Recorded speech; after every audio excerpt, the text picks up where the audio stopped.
A very good day to you. I'm Hank Gross, Mid-Hudson It's Friday, December 17th. The news today brought to you by the Galleria at Crystal Run. Whether it's the recent incidents of student fighting at Newburgh Free Academy, Maine, or the investigation into the charges and suspension of Superintendent Roberto Padilla, the administration and Board of Education of the Newburgh and Large City School District are lacking transparency with the community. State Assemblyman Colin Schmidt says. The lawmaker says for the good of the community, parents and students, there must be full disclosure about all facets of the district's operations. At the end of the day, regardless of the issue, school districts are here to serve members of the community, funded by taxpayers, and we need to have full disclosure, not only as a state legislator, but as a taxpayer and resident of the Newburgh and Large City School District. My neighbors and I, we deserve or are entitled to full transparency of what's going on with our tax dollars and what's going on with any issue that directly impacts our children and our neighbors' children's education and future. The school board has been meeting repeatedly behind closed doors discussing the Padilla situation, even though investigators hired by the board found he violated state and federal law regarding sexual harassment. Sources say the board has been negotiating with his suspended superintendent about a potential severance package that includes $750,000 in cash and full benefits for 2 to 3 years. With a 12-month job growth rate of 4.4%, Sullivan County tops the chart in the Hudson Valley Catskills in November. The state labor department says private sector jobs in the Hudson Valley rose over the year by 22,100. Job growth was centered in leisure and hospitality at 13,400, professional and business services 6,100, trade, transportation, and utilities 2,600, education and health services 1,900, and manufacturing and other services 1,400. People waving American flags lined the street in the village of Goshen on Thursday as hundreds of wreaths were escorted to the Orange County Veterans Cemetery.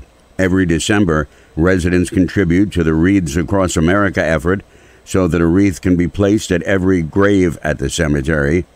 County Clerk-elect Kelly Askew was among those welcoming the convoy that included dozens of police cars and fire trucks. This is a big day for us at the clerk's office. We come out every year to wave and say, good job. We're glad to see them going by. This is the county clerk's office. We have DMV and the recording side out here. Police cars from across the county, as well as fire trucks, lights flashing and sirens blaring, led the convoy. Tomorrow, Saturday, hundreds of people are expected at the ceremony to participate in the wreath-laying tradition. More news right after this. Find over 100 retailers allowing you to spend hours shopping safely at the Galleria at Crystal Run. Enjoy the big brands and the diverse selection of family-owned stores all in one location. The Galleria at Crystal Run offers dining options for everyone with Fuji 110 Grill, Allen's Mediterranean Grill, and Peru Cuisine. Discover the Mid-Hudson Valley's premier shopping, dining, and entertainment destination, the Galleria at Crystal Run. For more information, follow us on Instagram, Facebook, or visit GalleriaCrystalRun.com. A Circleville man was sentenced in Orange County Court yesterday to 15 years to life in prison in connection with sex crimes he committed against a child.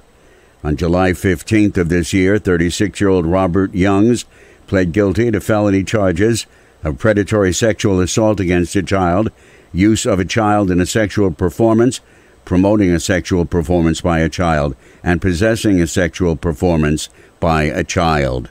State police and the Orange County Child Abuse Task Force worked with the DA's office and Child Advocacy Center to solve the case. A two-car accident on Route 17K near Winding Hills late Wednesday afternoon claimed the life of a 44-year-old Buffalo woman. Montgomery Town Police said two vehicles were traveling in opposite directions at about 4:20 p.m. when one appeared to have crossed over the double yellow line and sideswiped the other. The victim was identified as Eileen Habersland. A 29-year-old homeless man has been arrested after Poughkeepsie Town Police investigated a stolen car complaint. The man, identified as Frank Booth, is a known associate of habitual car thief Franz Bachter. The two were arrested last week while sitting in a stolen car. Wall Radio News is powered by MidHudsonNews.com, where you can stay updated all throughout the day. For Wall Radio News, I'm Hank Gross, MidHudsonNews.com. The news today brought to you by the Galleria at Crystal Run.